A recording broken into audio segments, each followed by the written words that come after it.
meeting be a miracle. पिता परमेश्वर, मैं सभी के लिए प्रार्थना करता हूँ, आज की सभा एक चमत्कार की सभा हो। Let the Holy Spirit touch each and everyone. पवित्र आत्मा हर एक को छुए। Let them receive a revelation about healing. आज ये सब लोग एक एक चंगाई के विषय में वो एक प्रकाशन को प्राप्त करे। Let them use the authority which is already inside them. जो अधिकार उनके पास दिया गया वो अधिकार का वो इस्तेमाल करना सीखे। Let their heart be open and receive the revelation. उनके हृदय खुल जाए आज और वो प्रकाशन को ग्रहण कर सके।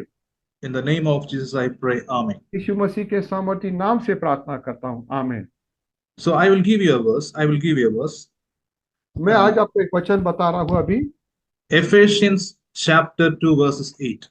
एफिसियों का दूसरा अध्याय का 8वां वचन। So it is written, for by grace are you saved through faith, and that not of yourself, it is the gift of God. क्योंकि विश्वास के द्वारा अनुग्रह ही से तुम्हारा उद्धार हुआ है और यही तुम्हारा और से नहीं वरन परमेश्वर का दान है। This is a familiar verse. Most of you have heard about this verse. आप में से बहुत से लोगों ने इस वचन को सुना है। If you are a born again person, you definitely know this verse. यदि आप एक नए जन्म पाए हुए विश्वासी हो तो निश्चय ही आपने इस वचन को सुना है। In order to come to salvation, you have to believe in Jesus. उद्धार को प्राप्त करने के लिए सबसे पहले हमें यीशु पे विश्वास करना जरूरी है। And by the grace you are saved. और अनुग्रह के द्वारा से ही हम बच गए हैं। And you are saved through faith. और हम बचाए गए विश्वास के द्वारा से। How many of you are actually born again? Can you raise your hand? आप में से यहाँ पर जितने भी कितने लोग यहाँ पर है जो जिन्होंने नए जन्म पाए हुए, जितने भी नए जन्म पाए हुए लोग, वो लोग अपना हाथ को ऊपर कीजिए। I think everyone who is attending this meeting is a born again person. मुझे विश्वास है यहाँ पर जितने भी लोग, यहाँ पर सभी लोग आज यहाँ पे नए जन्म पाए हुए लोग हैं। So when you became born again, something happened inside. तो जब आपका नया जन्म होता है तो कुछ तो भी नया होता है आपके अंदर में। Your born again spirit is exactly like Jesus. आपका नया जन्म पाया हुआ आत्मा यीशु के समान है। You have been blessed with all the spiritual blessing in the heavenly realms. आपको परमेश्वर ने सारी आत्मिक आशीषों से भर दिया जो स्वर्गीय स्थानों में है। So it is inside you. It is inside you. This is the truth. ये आपके भीतर में है। Your healing is also inside you. आपकी चंगाई भी आपके भीतर में है। In Isaiah chapter 53 verses 5, it is written, by his stripes you are healed. यशायाह का 53 के 5 में लिखा है कि उसके कोड़े खाने से हम चंगे हो गए हैं। That means you are already healed 2000 years ago. इसका ये मतलब है कि 2000 साल पहले ही हम चंगे हो चुके हैं। Maybe you are sick now in your body, but the truth is you are already healed by his stripes. हो सकता है कि अभी इस वक्त आपके शरीर में कुछ बीमारी है, लेकिन सत्य बात यह है कि 2000 साल पहले ही आप चंगे हो गए हैं। For example, you have a medicine in your hand. हो सकता है कि आपके हाथों में एक दवाई की शीशा है। I'm giving an example. Consider that a medicine in your hand. मैं एक उदाहरण दे रहा हूं, आप समझिए कि आपके हाथ में एक दवाई की शीशा है। That specialty of that medicine is it is the cure of every disease. और ये दवाई की विशेषता ये है कि ये दवाई सारी बीमारियों को चंगा करता है।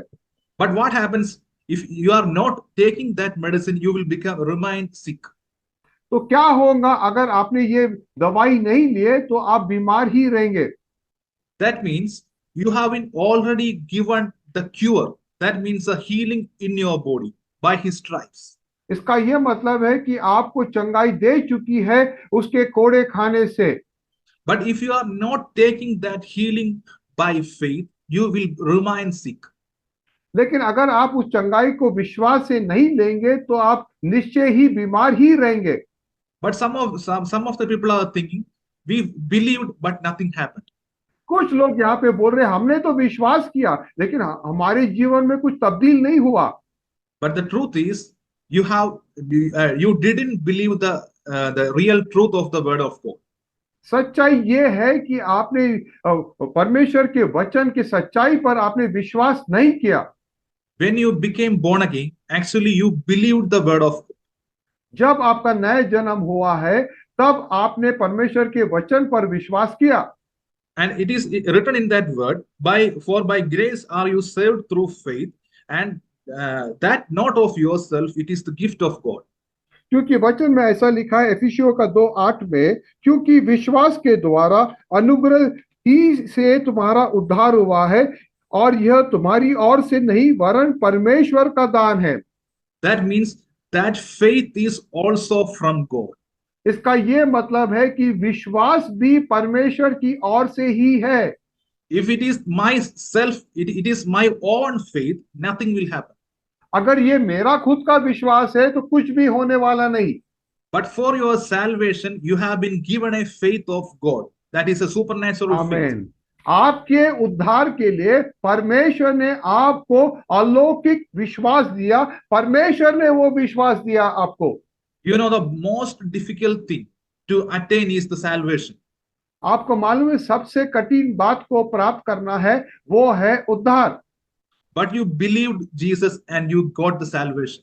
लेकिन आपने यीशु पे विश्वास किया और आपको उद्धार प्राप्त किए आपने। And all other things are very simple compared to salvation.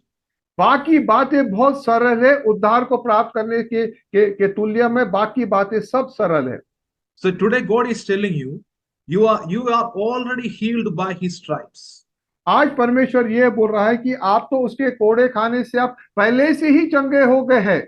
And it is already in your spirit. That healing is already in your spirit. और वो चंगाई आपकी आत्मा में ही है। But if you believe, that healing will come from your spirit to your physical realm. अगर आप विश्वास करेंगे तो वो चंगाई आपकी आत्मा से बाहर निकलकर आपके शरीर पर प्रबल करेगा। So in order to believe that, you have been given a supernatural faith.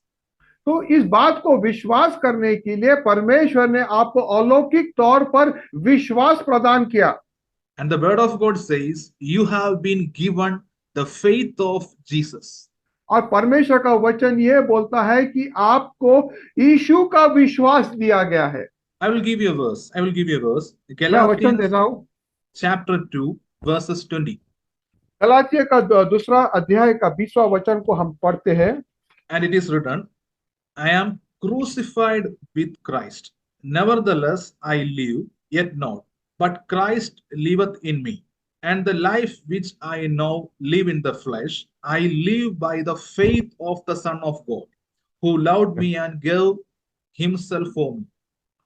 Galatia का 2:20, मैं मसीह के साथ क्रूस पर चढ़ाया गया हूँ, अब मैं जीवित न रहा पर मसीह मुझ में जीवित है, और मैं शरीर में अब जो जीवित हूँ तो केवल उस विश्वास से जीवित हूँ जो परमेश्वर के पुत्र पर है, जिसने मुझसे प्रेम किया और मेरे लिए अपना आप को दे दिया।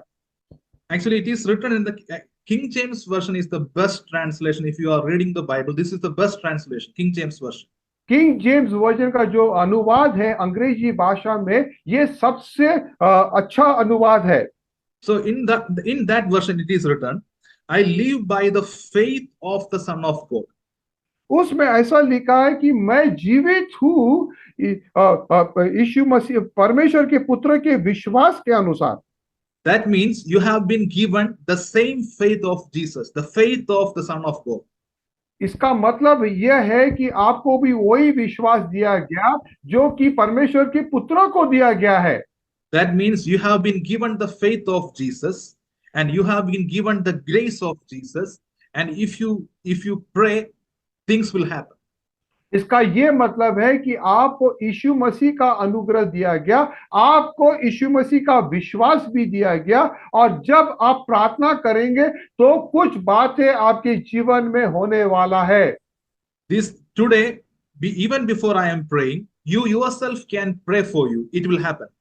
आज मेरे प्रार्थना करने से पहले आप खुद ही अपने आप के लिए प्रार्थना कर सकोगे और परमेश्वर आपके जीवन में काम करेगा। Because it is inside you. When you pray, with the faith of Jesus, it will manifest in your physical body. क्योंकि जब आप प्रार्थना करेंगे यीशु का विश्वास को लेकर, तो ये आपके शारीरिक जीवन में, शरीर पे वो प्रकट होने वाला है। You know, the sickness is not from God. आपको मालूम है बीमारी परमेश्वर की ओर से नहीं है, It is from the evil one. बीमारी शैतान की ओर से है। And you know, maybe it is a small sickness, maybe it is a big things. Whatever it is, in front of God it is same. बीमारी चाहे वो छोटी हो या बड़ी हो, परमेश्वर की निगाह के सामने ये सब एक समान है।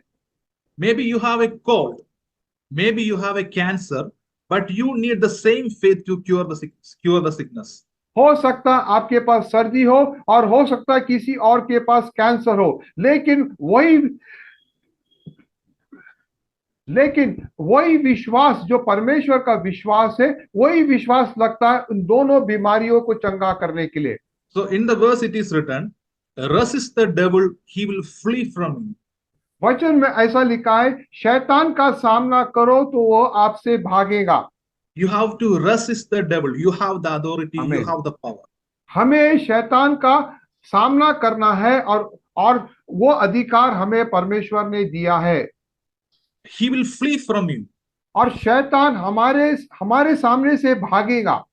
When you say to your sickness, whatever it is in your body, you command that sickness to go out from your body, it will happen. जब हम हमारी बीमारी को आज्ञा देते, जो हमारे शरीर में है उसको हम आज्ञा देते कि यहाँ से चले जा, तो वो हमारी आवाज को सुनकर वो चले जाएंगी। The sickness will flee from you. वो बीमारी आपसे वो भागेंगी। Because you are already healed by the stripes of Jesus. क्योंकि हम पहले से ही यीशु के कोड़े खाने से चंगे हो गए हैं। So today whenever we are praying, we are applying the same principle when we are praying for you. तो जब हम प्रार्थना करते तो हम यही सिद्धांत को हम हमारे जीवन में लागू करते, यही सिद्धांत को। Maybe when I am praying for you, you may feel nothing in your body. हो सकता कि जब मैं आपके लिए प्रार्थना करूंगा तो आप कुछ भी महसूस नहीं करेंगे अपने शरीर में। But sometimes people get instant healings. लेकिन कभी कभी कुछ लोगों को तुरंत चंगाई मिलती है। But I can assure you that today's prayer will be a deliverance in your life. लेकिन मैं आपसे निश्चय दिलाता हूं कि आज का जो प्रार्थना है आपके जीवन में छुटकारे की प्रार्थना होगी। So I request everyone to turn on your video. मैं सभी से निवेदन करूंगा कि आप सभी लोग अपने अपने वीडियोस को ऑन कीजिए। Because I have a vision from God that I should pray for the people who are on the video. मैं आज परमेश्वर ने मुझे बताया जो लोग वीडियो में, उन लोगों के लिए प्रार्थना करना है। So we are going to pray for you. Just be in faith. Be in faith. I will pray a common prayer, and after that I will come to you individually.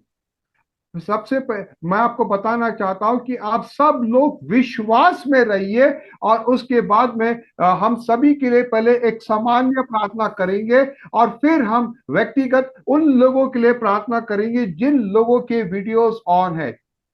Okay, Father, in the mighty name of Jesus, I am praying पिता for each परमेश्वर and Yeshu every. मसीह के सामर्थी नाम से Everybody place your hand on your body wherever you have the sickness. हर एक जन अपने हाथों को अपने शरीर में रखिए। जिस क्षेत्र में आपको बीमारी है उस क्षेत्र में आप अपने हाथों को रखिए। Today when I am praying, what will happen? The healing that is already inside your spirit will manifest through your body. आज जब मैं आपके लिए प्रार्थना करूंगा, वो चंगाई जो आपकी आत्मा में है वही चंगाई बाहर निकलकर आपके शरीर में प्रकट होगी। And you have to be in faith because you have the faith of Jesus. और आपको विश्वास में होना है क्योंकि आपके पास यीशु का विश्वास है। That at that moment you will feel that sickness is leaving from your body. उस वक्त आप महसूस करेंगे कि वो बीमारी आपके शरीर को छोड़कर जा रही है। Father, in the mighty name of Jesus, I am praying for each and every. पिता परमेश्वर यीशु मसीह के सामर्थी नाम से मैं हर एक व्यक्ति के लिए प्रार्थना करता हूँ आज यहाँ पर। Father, I release the healing anointing of Jesus on these people. और परमेश्वर पिता मैं चंगाई की सामर्थ को, अभिषेक को हर एक के ऊपर मैं उंडेलता हूँ। I command each and everyone, each and every evil spirit, the spirit of sickness, the spirit of deformity, I command it to leave right now in the mighty name of Jesus Christ. मैं आज्ञा देता हूं हर एक बीमारी की आत्मा को, हर एक निर्बलता की आत्मा को हुक्म देता हूं कि इनकी शरीरों को छोड़कर चली जाए। Right now,